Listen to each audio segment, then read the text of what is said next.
আমার যারা প্রবাসী ভাই বিদেশে যায় এবং বিদেশ থেকে দেশে ফিরে আসে, তারা যদি যাওয়ার সময় এবং ফিরে আসার সময় এই আয়াতটি তেলাওয়াত করে,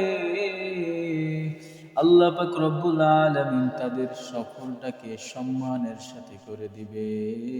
তাদের থাকা, তাদের সময়টা খুব সুন্দরভাবে কেটে যাবে।